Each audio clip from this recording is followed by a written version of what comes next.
Before she loathed me, before she loved me, Genevra Catherine Winslow didn't know that I existed.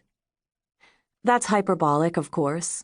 By February, student housing had required us to share a hot shoebox of a room for nearly 6 months, so she must have gathered I was a physical reality, if only because I coughed every time she smoked her cools atop the bunk bed.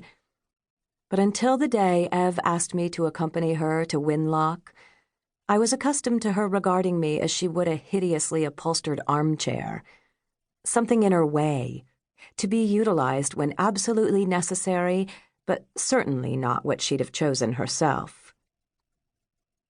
It was colder that winter than I knew cold could be, even though the girl from Minnesota down the hall declared it nothing.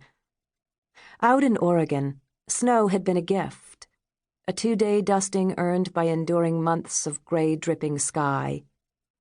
But the wind whipping up the Hudson from the city was so vehement that even my bone marrow froze. Every morning I hunkered under my duvet, unsure of how I'd make it to my 9 a.m. Latin class. The clouds spilled endless white, and Ev slept in. She slept in with the exception of the first sub-zero day of the semester. That morning, she squinted at me, pulling on the flimsy rubber galoshes my mother had nabbed at Value Village, and without saying a word, clambered down from her bunk, opened our closet, and plopped her brand-new pair of fur-lined LL Bean duck boots at my feet. "Take them," she commanded, swaying in her silk nightgown above me. What to make of this unusually generous offer? I touched the leather. It was as buttery as it looked. "I mean it."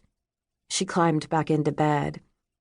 "If you think I'm going out in those, you're deranged."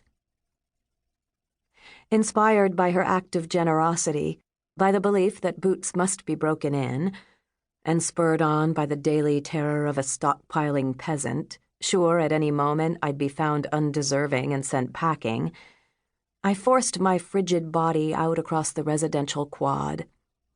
Through freezing rain, hail, and snow, I persevered, my tubby legs and sheer weight landing me square in the middle of every available snowdrift.